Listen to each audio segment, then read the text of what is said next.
Hi guys, stranger തിങ്സിൻ്റെ season 5 episode 1-4ൻ്റെ ഒരു ക്യുക്ക് റീക്യാപ്പ് നോക്കിയാലോ. കഥ ആരംഭിക്കുന്നത് 1983 ഭീകരമായ ഫ്ലാഷ് ബാക്കിലാണ്. അപ്സൈഡ് ഡൗണിൽ ഒറ്റപ്പെട്ട വിൽ ബയേഴ്സ് ഡെമോഗോർഗനിൽ നിന്ന് രക്ഷപ്പെടാൻ പരക്കം പായുന്നു. എന്നാൽ ഡെമോഗോർഗൻ അവനെ പിടികൂടി നേരെ വെക്നയുടെ അടുത്തേക്ക് എത്തിക്കുന്നു. അവിടെ വെച്ച് വെക്ന അവനിലേക്ക് ഒരു ശക്തി പമ്പ് ചെയ്യുകയും ഹൈമൈൻഡുമായുള്ള ബന്ധം പൂർണ്ണമായി ഉറപ്പിക്കുകയും ചെയ്യുന്നു. ഈ ഭീകരമായ ബന്ധം വെക്നയുടെ ഒരു പരീക്ഷണ ഓട്ടം മാത്രമായിരുന്നുവെന്ന് പിന്നീട് വെളിപ്പെടുന്നു. കഥ 4 വർഷം മുന്നോട്ട് ചാടുന്നു, അതായത് 1987 നവംബർ 3 വെക്നയുടെ ആക്രമണത്തിൽ തകർന്ന ഹോക്കിൻസ് പട്ടണം പൂർണ്ണമായും മാറിമറിഞ്ഞിരിക്കുന്നു.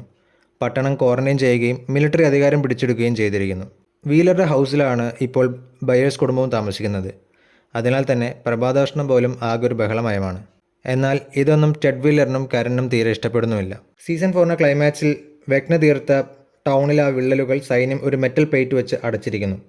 മിലിറ്ററി ആക്ടിവിറ്റി കണ്ടെയ്ൻമെൻറ്റ് സോൺ എന്ന പേരിൽ പൊതുജനങ്ങൾക്ക് പ്രവേശനം നിഷേധിച്ചിട്ടുള്ള ഒരു റെഡ് സോൺ ഏരിയ കൂടിയുണ്ട് ആ ടൗണിൽ. ഇവിടെയാണ് അപ്സൈഡ് ഡൗണിലേക്കുള്ള പ്രധാന കവാടം സ്ഥിതി ചെയ്യുന്നത്. ഈ മേഖലകളിൽ സൈന്യം ചില സീക്രട്ട് എക്സ്പെരിമെൻസും നടത്തുന്നുണ്ട്. ഇതേസമയം സൈന്യം തീവ്രമായി 11 തിരയുകയാണ്.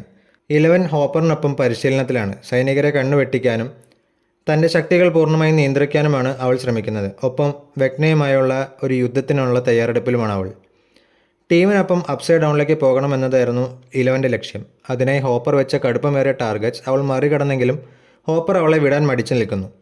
മറ്റൊരു വശത്ത് എഡ്ഡിയുടെ മരണത്തിൽ ദേഷ്യത്തിലും സങ്കടത്തിലുമായിരുന്ന ഡസ്റ്റിൻ ഹെൽഫെയർ ടീഷർട്ടും ഇട്ടുകൊണ്ട് സ്കൂളിലേക്ക് എത്തുന്നു.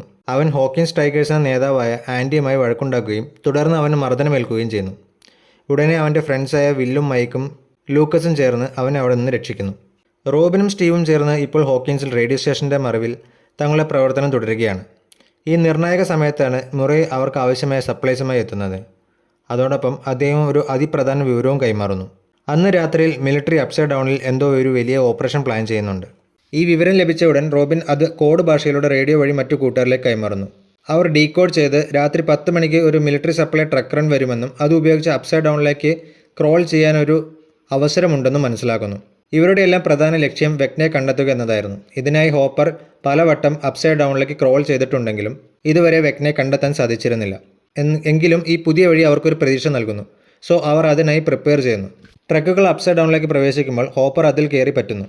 എന്നാൽ പെട്ടെന്ന് തന്നെ അവിടെ ഒരു ഡെമോഗോർഗൻ ഈ ട്രക്കുകളെ അറ്റാക്ക് ചെയ്ത് എല്ലാ സോൾജേഴ്സും കൊല്ലുന്നു. ഈ സെയിം ടൈം വില്ലിന് വീണ്ടും സീസൺ 2 പോലെ ഒരു വിറയൽ വന്ന് ബോധം കെട്ട് വീഴുന്നു. ഡെമോഗോർഗൻ അറ്റാക്ക് അവൻ വിഷ്വലായിട്ട് കാണുന്നുമുണ്ട്. ഡെമോഗോർഗൻ്റെ ആക്രമണത്തിൽ ഹോപ്പറിന് വെടിയേൽക്കുന്നു.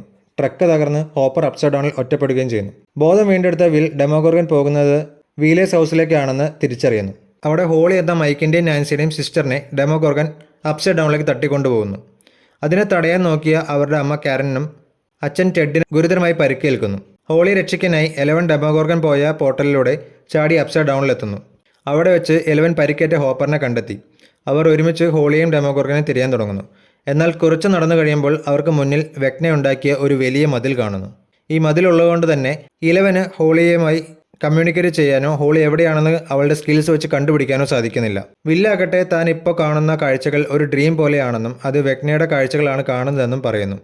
അപ്പോൾ റോബിൻ ഒരു ഐഡിയ പറയുന്നു. അവൻ്റെ ഗൂസ് ബംസ്, അതായത് വെക്നയും ഡെമോഗോർഗനൊക്കെ വരുമ്പോൾ അവൻ അനുഭവപ്പെടുന്ന ആ വിറയലെല്ലാം ഉപയോഗിച്ച് അതൊരു ആൻറ്റിന പോലെ ഉപയോഗിച്ച് വെക്നയുടെ സ്ഥാനം കണ്ടെത്താമെന്ന് പറയുന്നു. കൂടാതെ ഹോളിയെ തട്ടിക്കൊണ്ടുപോയതുപോലെ കൂടുതൽ കുട്ടികളെ വെക്ന കൊണ്ടുപോകുമെന്നും വിൽ ഹൈവ് മൈൻഡ് കണക്ഷൻ വെച്ച് മനസ്സിലാക്കുന്നു.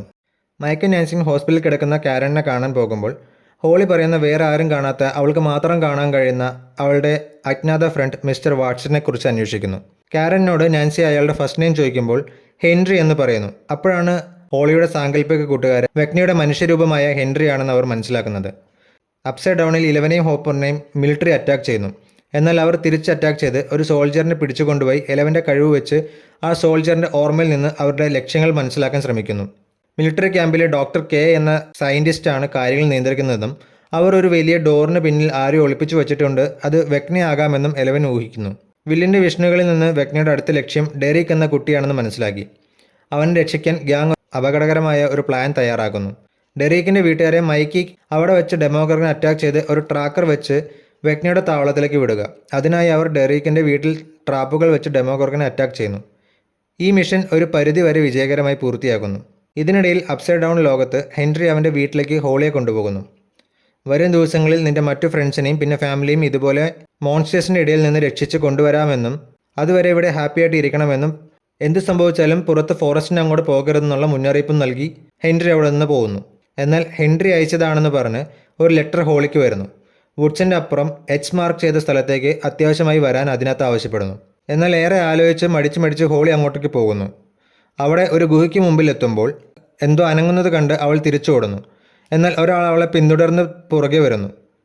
അത് മറ്റാരുമായിരുന്നില്ല, മാക്സ് ആയിരുന്നു. അതേസമയം ജോയ്സും മറ്റുള്ളവരും ചേർന്ന് ഡെറിക്കിനെ തങ്ങൾ കുട്ടികളെ തട്ടിക്കൊണ്ടു പോകുന്ന ദുഷ്ടന്മാരല്ലെന്ന് പറഞ്ഞ് ബോധ്യപ്പെടുത്താൻ ശ്രമിക്കുന്നു. അപ്പോഴേക്കും അവിടെ ഡെമോഗോർഗൻ ഡെറിക്കിനെ പിടിക്കാൻ വരുന്നു. സ്റ്റീവും കൂട്ടുകാരും വേഗത്തിൽ പാനെത്തി അതിനെ കാറിടിച്ച് വീഴ്ത്തുന്നു. ശേഷം അത് പെട്ടെന്ന് രക്ഷപ്പെട്ട് അപ്സൈഡ് ഡൗണിലേക്ക് തിരികെ പോകുന്നു. എന്നിട്ട് അവർ ആ പോർട്ടൽ അടയുന്നതിന് മുമ്പ് അപ്സൈഡ് ഡൗണിലേക്ക് അതിനെ ട്രാക്ക് ചെയ്ത് പോകാൻ പ്ലാൻ ചെയ്യുന്നു. അങ്ങനെ കാർ ഓടിച്ച് അവർ അപ്സൈഡ് ഡൗണിലേക്ക് എത്തുന്നു. ഇതിനിടെ സൈന്യത്തിന് കാര്യങ്ങൾ ഏകദേശം പിടികിട്ടിയതായി തോന്നുന്നു. അതിനാൽ എലിമെന്ററി സ്കൂളിലെ കുട്ടികളെ സൈന്യം ഹോക്കിൻസ് മിലിറ്ററി സോണിന് പുറത്തുള്ള ബാരക്കുകളിൽ കൂട്ടിക്കൊണ്ടുപോകുന്നു. അപ്പോൾ വില്ലും ഗ്യാങ്ങും ചേർന്ന് ഒരു പദ്ധതി തയ്യാറാക്കുന്നു. മിലിറ്ററി കോമ്പൗണ്ടിൽ നുഴഞ്ഞു കയറി മിസ്റ്റർ വാട്സിറ്റിനെ അറിയുന്ന കുട്ടികളെ കണ്ടെത്തി ഡെറിക്കിനെ രക്ഷിച്ച പോലെ രക്ഷിക്കുക എന്നതാണ് പ്ലാൻ. ഇതിനായി ഡെറിക്കിനെ അവരുടെ സൂപ്പർ സ്പൈ ആയി ഉപയോഗിക്കാൻ അവർ തീരുമാനിക്കുന്നു. അപ്സൈഡ് ഡൗണിൽ മാക്സ് ഹോളിയോട് സംസാരിക്കുകയും വെക്നയുടെ ഓർമ്മകളുടെ ജയിലായ ആ ലോകത്ത് താൻ കുടുങ്ങിയതിൻ്റെ കഥ പറയുകയും ചെയ്യുന്നു. വെക്നയ്ക്ക് ഭയമുള്ള ഒരു രഹസ്യ ഗുഹയിൽ താമസിക്കുന്ന മാക്സ് ഹോളി രക്ഷിക്കാനായി ഒരു പ്ലാൻ ആവിഷ്കരിക്കുന്നു. അതേസമയം ഹോക്കിൻസിൽ മിലിറ്ററി കോമ്പൗണ്ടിൽ കുട്ടികളെ തടവിലാക്കിയ വിവരമറിഞ്ഞ് ഡെറിക്കിനെ ചാരനായി ഉപയോഗിച്ച് മൈക്ക്, വിൽ, ജോയ്സ്, ലൂക്കസ് എന്നിവർ തുരങ്കം വഴി രക്ഷാപ്രവർത്തനം നടത്തുന്നു.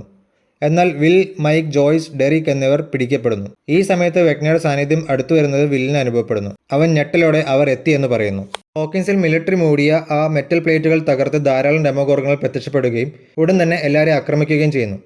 വിൽ വെക്നയുടെ മനസ്സിൽ ഇതെല്ലാം കണ്ട് വിറയ്ക്കാൻ തുടങ്ങുന്നു. ലൂക്കസ് കുറച്ച് കുട്ടികളുമായി ടണലിൽ പോകുമ്പോൾ ഒരു ഡെമോഗോർഗൻ മുന്നിൽ പ്രത്യക്ഷപ്പെടുകയും അവിടെ കുടുങ്ങുകയും ചെയ്യുന്നു. റോബിനും മുറയും കൂടെ ഒരു ട്രക്കിൽ കയറ്റി കുട്ടികളെ രക്ഷിക്കാൻ ശ്രമിക്കുമ്പോൾ അവരുടെ മുന്നിലും ഡെമോഗോർഗനുകൾ വരുന്നു. അങ്ങനെ ഹോക്കിൻസ് നഗരം മൊത്തത്തിൽ ഡെമോഗോർഗൻ പിടിച്ചടക്കുന്ന പോലെയാകുന്നു. ഈ സമയം ആ ഫൈറ്റിനിടയിൽ നിന്നും മൈക്ക് ജോയ്സിനെയും വില്ലിനെയും മറ്റു കുട്ടികളെയും സുരക്ഷിതരാക്കാൻ ശ്രമിക്കുന്നു. അവിടെ കുടുങ്ങുകയും ചെയ്യുന്നു. അതേസമയം വെക്ന ഹോക്കിൻസിൽ എത്തിച്ചേരുന്നു. തന്നെ ബന്ധിച്ചിരുന്ന ചങ്ങലകളിൽ നിന്ന് സ്വതന്ത്രനായി എല്ലാവരെയും ആക്രമിക്കുന്നു. പിന്നീട് വെക്ന വില്ലിനെ പിടികൂടുകയും തൻ്റെ പദ്ധതിയെക്കുറിച്ച് സംസാരിക്കുകയും ചെയ്യുന്നു. കുട്ടികൾ ദുർബലരാണെന്നും അവൻ ഡെമോഗോർഗനുകളെ കൊണ്ട് കുട്ടികളെ പിടിച്ച് അപ്സൈഡ് ഡൗണിലേക്ക് കൊണ്ടുപോകുന്നു. അവരെയാണ് തൻ്റെ മികച്ച വാഹനങ്ങളായി ഉപയോഗിക്കാൻ പോകുന്നതെന്നും വിൽ വെറും ഒരു ടെസ്റ്റ് റൺ മാത്രമായിരുന്നെന്നും വില്ലിലൂടെയാണ് വെക്നയ്ക്ക് എന്തെല്ലാം ചെയ്യാൻ സാധിക്കുമെന്ന് മനസ്സിലായതെന്ന് പറയുന്നു. ഈ കുട്ടികളെ അവൻ തൻ്റെ ലോകത്ത് ഉപയോഗിക്കുമെന്നും പറഞ്ഞ് വെക്ന അവിടെ നിന്ന് പോകുന്നു. പ്രതീക്ഷയുടെ എല്ലാ വാതിലുകളും അടഞ്ഞതായി നമുക്ക് തോന്നിപ്പിച്ചു. മൈക്കും ലൂക്കസും റോബിനും ഒരു ചൂട് പോലും വയ്ക്കാൻ കഴിയാതെ നിന്നു. കാരണം അവരുടെ മുന്നിൽ അപ്സൈഡ് ഡൗണിൽ നിന്ന് ഇരച്ചെത്തിയ ഡെമോഗോർഗൻസിന്റെ ഒരു വലിയ സൈന്യം. മൈക്കിനെ ലക്ഷ്യമാക്കി ആദ്യ ഡെമോഗോർഗൻ പാഞ്ഞെടുത്തപ്പോൾ മരണം മുന്നിൽ കണ്ട് വിറങ്ങലിച്ച് നിന്നുപോയി. ഈ നിസ്സഹായതയ്ക്കിടയിൽ കൂട്ടത്തിലുണ്ടായിരുന്ന വിൽ ബയേഴ്സ് വെക്നയുടെ ഒരു പാവയായി ഇനി തുടരില്ലെന്ന് തീരുമാനിക്കുന്നു. തൻ്റെ ഉറ്റ സുഹൃത്തുക്കൾ, പ്രത്യേകിച്ച് മൈക്ക്, അപകടത്തിലാണെന്ന തിരിച്ചറിവ് അവനിലെ സകല ഭയങ്ങളെയും തൂത്തെറിഞ്ഞു. അവൻ കണ്ണുകളടച്ച് തൻ്റെ കുട്ടിക്കാലത്തെ സന്തോഷകരമായ ഓർമ്മകളിലേക്ക് ആഴ്ന്നിറങ്ങി. സ്നേഹവും സൗഹൃദവും നൽകുന്ന ഊർജ്ജമായിരുന്നു അവൻ്റെ ആയുധം. ആഴത്തിലുള്ള ചിന്തയിൽ മുഴുകിയ അവൻ്റെ കണ്ണുകൾ തുറന്നപ്പോൾ അവിടെ ഒരു അത്ഭുതം സംഭവിച്ചു.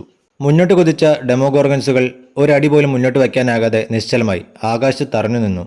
വിൽ ബയേഴ്സ് എന്ന സാധാരണക്കാരനായ കൂട്ടുകാരൻ ഇപ്പോൾ ഡെമോഗോർഗൻസിന്റെ ചലനങ്ങൾ നിയന്ത്രിക്കുന്ന ഒരു പുതിയ ശക്തിയായി മാറിയിരിക്കുന്നു. അവൻ എല്ലാ ഡെമോഗോർഗൻസിനെയും ഞെരിച്ചു കൊന്നു. ഈ കഠിനമായ പ്രയോഗത്തിനൊടുവിൽ എലവൻ്റെ പോലെ അവൻ്റെ മൂക്കിൽ നിന്ന് രക്തം പൊടിഞ്ഞു. തളർന്ന കൈകൊണ്ട് രക്തം തുടച്ചു മാറ്റുമ്പോൾ വിൽ ബയേഴ്സ് വിളിച്ചു പറയുന്നുണ്ടായിരുന്നു, ഇനി താൻ വെക്നയുടെ ഇരയല്ല, താനാണ് ഈ കളിയുടെ പുതിയ ശക്തി. ഇത് വിൽ ബയേഴ്സ് തൻ്റെ വിധി സ്വയം തിരുത്തി എഴുതിയതിൻ്റെ തുടക്കമായിരുന്നു. വിൽ തൻ്റെ പുതിയ ശക്തി ഉപയോഗിച്ച് ഇനി എന്തൊക്കെ ചെയ്യുമെന്നറിയാൻ അടുത്ത എപ്പിസോഡ്സിന് കാത്തിരിക്കാം. നിങ്ങളുടെ അഭിപ്രായങ്ങൾ കമൻറ്റ് ബോക്സിൽ അറിയിക്കുക. ബൈ.